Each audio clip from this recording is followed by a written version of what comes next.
कि रतनलाल का और प्रोफेसर रविकांत का जो लोग विरोध कर रहे हैं, पहले इनकी कॉपी चेक की जाए, ये कौन है, कितने पढ़े लिखे हैं, कौन सी यूनिवर्सिटी प्रोफेसर हैं, कितनी किताबें पढ़ी हैं, कितनी किताबें अम्बेडकरवादी होने की परिभाषा क्या है, उनको कौन सी यूनिवर्सिटी ने अम्बेडकरवादी होने का सर्टिफिकेट दिया है, कौन से संगठन ने उनको अम्बेडकरवादी होने का प्रमाण पत्र दिया है।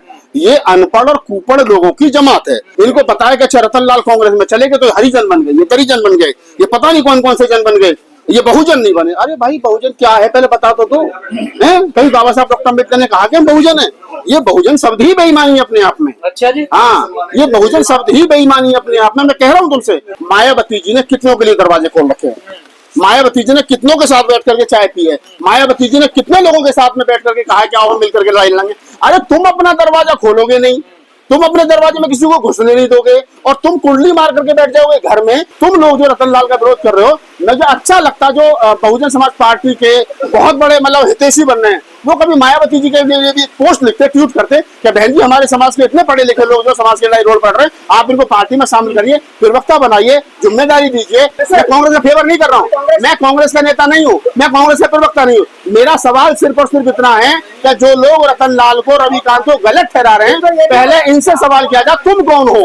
राहुल गांधी जो बात आज कह रहे हैं, वो कह रहे हैं कि हम संविधान बचाएंगे, हम हिस्सेदारी देंगे, हम इस देश के SC ST OBC के लोगों को हक हकूक देंगे, हम बराबरी की बात करेंगे। अब उन्होंने पत्रकारों से पूछा बताओ तुम्हारे डिपार्टमेंट में कितने हैं, उन्होंने कहा भारत सरकार में सचिव कितने हैं। तो आज की तारीख में वो उस भाषा को बोल रहे जो काशीराम और अम्बेडकर की भाषा थी, वो बात को बोल रहे। और अगर कल ये नहीं बताया कि कांग्रेस मीडिया सेल में कितने दलित है। अरे भाई साहब, मैं पहले मुझसे तो पूछो, पहले मेरे सवाल का जवाब तो हो जान दो। मैं आप ही की बात का जवाब दे रहा हूँ। मैं ये कह रहा हूँ कि जब कल को राहुल गांधी की कांग्रेस की सरकार बनेगी और राहुल गांधी जी अपनी बातों पर खड़े नहीं उतरेंगे, तो मैं और तुम सारे लोग कांग्रेस कार्यालय में चलकर धरना सबसे पहले हम और आप देंगे। रतनलाल का, प्रोफेसर रविकांत का, ये जो दो समाज के पढ़े लिखे बुद्धिजीवी लोग हैं जिनका काम पढ़ने लिखने और पढ़ाने का है, इन लोगों ने कांग्रेस ज्वाइन कर ली। तो सबसे पहले जो लोग विरोध कर रहे हैं वो ये बताएं कि वो कौन है, कितने पढ़े लिखे हैं, कौन सी यूनिवर्सिटी प्रोफेसर हैं, कितनी किताबें पढ़ी हैं, कितनी किताबें अम्बेडकरवादी होने की परिभाषा क्या है, उनको कौन सी यूनिवर्सिटी ने अम्बेडकरवादी होने का सर्टिफिकेट दिया है, कौन से संगठन ने उनको अम्बेडकरवादी होने का प्रमाण पत्र दिया है। ये अनपढ़ और कुपढ़ लोगों की जमात है। अनपढ़ तो वो है जिन्होंने पढ़ाई नहीं है, और कुपढ़ वो लोग हैं जिन्होंने उल्टा सीधा पढ़ रखा और सुन रखा है। तो ये अनपढ़ और कुपढ़ लोगों की जमात है जो पिछले 5-7 साल में, 10 साल में तैयार हुई है।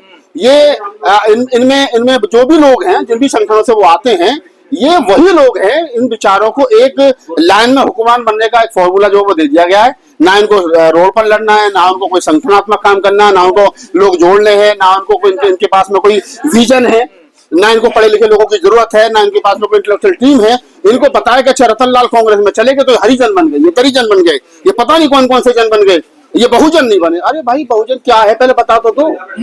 कहीं बाबा साहब डॉक्टर अम्बेडकर ने कहा कि हम बहुजन है?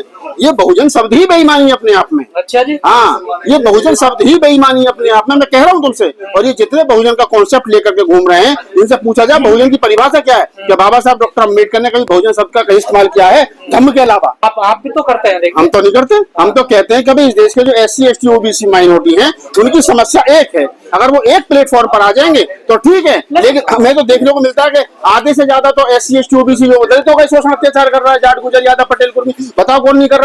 तो ये बहुजन शब्द ही अपने आप में बेईमानी है। और दूसरा जो मैं बता रहा हूँ, जो आपका सवाल है कि रतनलाल का और प्रोफेसर रविकांत का जो लोग विरोध कर रहे हैं, पहले इनकी कॉपी चेक की जाए, ये कौन है, किस संगठन से संबंध रखते हैं, कौन सी यूनिवर्सिटी में प्रोफेसर हैं, कितनी किताबें पढ़ी हैं, कितनी किताबें लिखी हैं, कितने पढ़े हैं। अनपढ़ और कुपढ़ लोगों की जमात है जो विरोध कर रहे हैं। लेकिन दलित बुद्धिजीवी एक्टिविस्ट कांग्रेस की तरफ क्यों जा रहे हैं?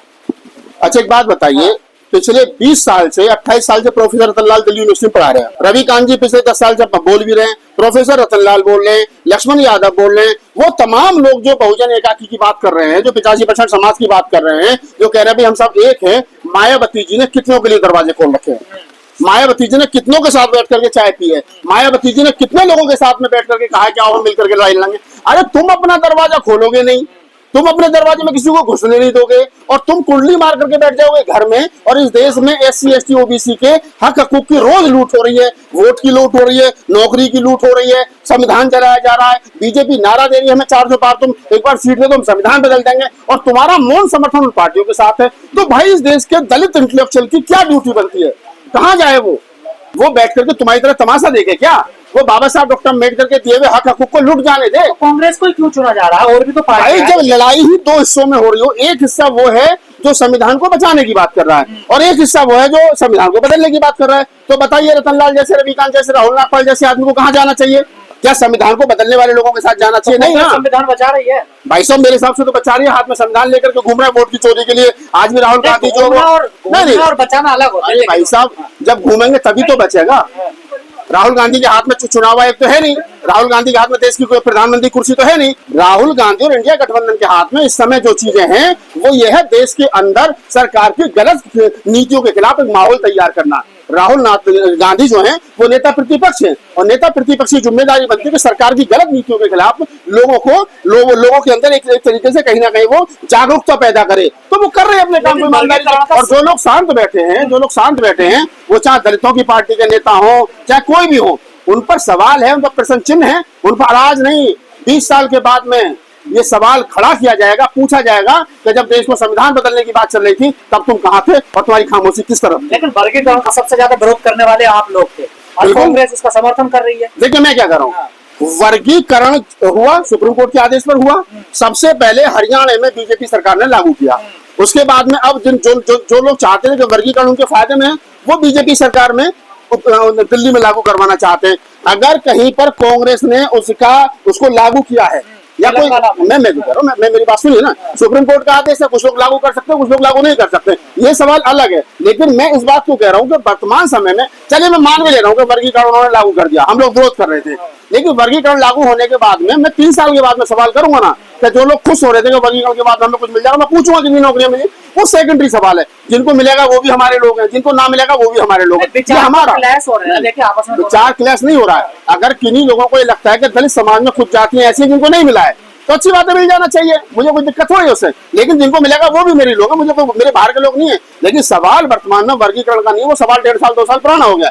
सवाल ये है कि प्रोफेसर रतन लाल और रविकांत को गालियां क्यों दी जा रही हैं और गाली देने वाले लोग कौन हैं और गाली जो लोग दे रहे हैं वो किसके इशारे पर दे रहे हैं, वो लोग चिन्हित होने चाहिए और उन लोगों की पहचान होनी चाहिए। और जैसा मैंने कहा, अनपढ़ और कुपढ़ लोगों से ये पूछा जाना चाहिए। दिल्ली में भी कुछ ज्यादा बुद्धिमान लोग घूम रहे हैं, मुझे मिलेंगे तो बात करूंगा, तो मैं पूछूंगा उन लोगों से कि आखिरकार भाई तुम लोग जो रतन लाल का विरोध कर रहे हो, मुझे अच्छा लगता जो बहुजन समाज पार्टी के बहुत बड़े मतलब हितैषी बन रहे हैं, वो कभी मायावती जी के लिए भी पोस्ट लिखते, ट्वीट करते कि बहन जी हमारे समाज के इतने पढ़े लिखे लोग जो समाज के लिए रोल पढ़ रहे हैं, आप इनको पार्टी में शामिल करिए, प्रवक्ता बनाइए, जिम्मेदारी दीजिए, उपाध्यक्ष बनाइए, अध्यक्ष बनाइए, कोषाध्यक्ष बनाइए। अरे वहां तो स्पेस ही नहीं है, बहन जी अध्यक्ष है, भैया जी उपाध्यक्ष है, भाई पति जी कोऑर्डिनेटर है, तो वहां जगह ही नहीं है।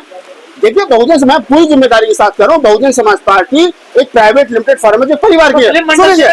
Bahujan Samaj party private limited firm है जिसे एक परिवार चलाता है और जिसके 100% शेयर बीजेपी ने खरीद रखे हुए, ध्यान रखिए। कांग्रेस में तो है कि परिवार की पार्टी है। देखिए मैं कब कह रहा हूँ परिवार की नहीं है, मैंने कहा एक परिवार की नहीं है। सुनने की बात है, डालो इंदर भाई। अध्यक्ष कौन है कांग्रेस के? मल्लिकार्जुन खड़गे साहब, उनकी राष्ट्रीय कार्यकारिणी में क्या नाम, कुमारी शैलजा है, चमार है, और जो तुम्हारे सुनो ना, कौन नहीं मानता? अरे भाई साहब सुनो ना, राहुल गांधी नेता तो लगाए जाएंगे, उत्तर प्रदेश के अंदर मायावती नेता है, बसपा तो उन्हीं के नारे लगे, अखिलेश के नारे लगेंगे ना सपा में, मोदी के नारे लगेंगे ना। आप सवाल बीजेपी कैसे बढ़िया? राष्ट्रपति भी बना रही है, उपराष्ट्रपति बनाने का मतलब, अरे भाई बनाने का मतलब नहीं होता है, सवाल बनाने का नहीं है। सवाल ये है कि राष्ट्रपति बनने के बाद में कोई आदमी यूं हाथ करता रहा उपराष्ट्रपति बनने के बाद में और उसके बाद अपमानित होकर जाना पड़ा। मल्लिकार्जुन खड़गे, बताओ क्या नहीं है? चमारी कहा, कुमारी शैलजा क्या हुआ? सरकार नहीं बनी ना, तो ये चमारों की पावर थी।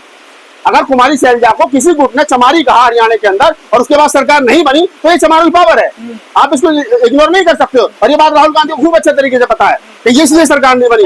और आप सुनिए, बाबा साहब का अपमान करा कांग्रेस ने, आप खुद कहते थे देखिए मैं जो जहाँ सम्मान नहीं मिला। अब मैं क्या कर रहा हूँ, बाबा साहब का अपमान कांग्रेस ने करा ये आप कह रहे हो, लेकिन बाबा साहब को 2 बार राज्यसभा सांसद किसने भेजा ये बताओ मुझे। बाबा साहब को प्रारूप समिति का अध्यक्ष किसने बनाया ये बताओ मुझे। बाबा साहब को मिनिस्टर किसने बनाया ये बताओ मुझे। बाबा साहब ने जो 6-7 लाख रुपए बनाया ना, देखिए भाई साहब योग्यता तो आज भी चमारों की बुतेरी है।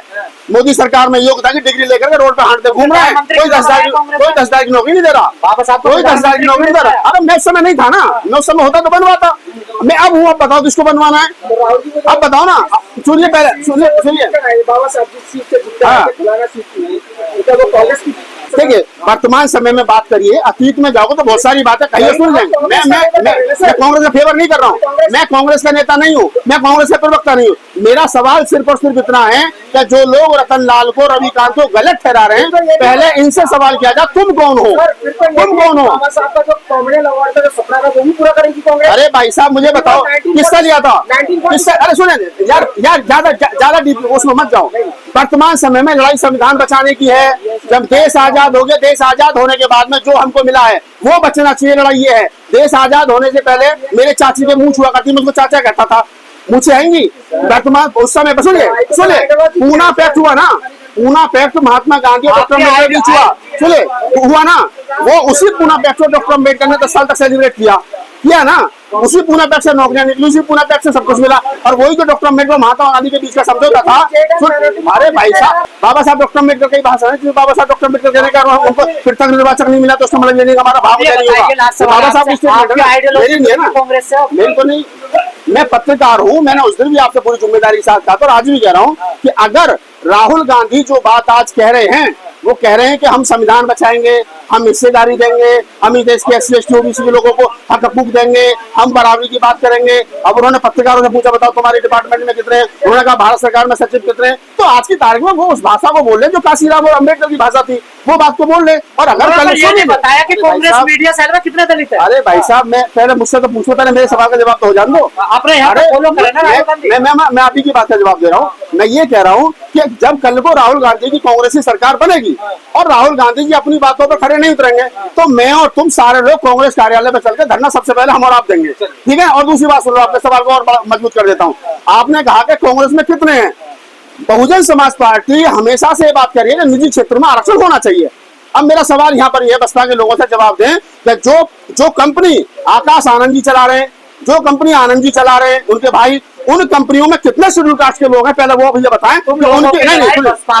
ना आप अगर सवाल करोगे तो सवाल के प्रति सवाल पूछा जाएगा। मेरी लड़ाई ये है कि जो लोग ये कह रहे हैं, जो भी पार्टी कि हमारा निजी क्षेत्र में आरक्षण होना चाहिए, तो पहले ये बताएं कि उनके भैया भतीजे जो पार्टियां कंपनी चला रहे हैं हजार करोड़ की, उनमें कितने लोग हैं दलित समाज के? द्विवेदी, त्रिवेदी, चतुर्वेदी, उपाध्याय जी, पांडे जी के अलावा चमार, खटीक, पासी, दुसाद, नाई, भंगी, खटीक कितने? पहले ये भी बताया जाए। धन्यवाद।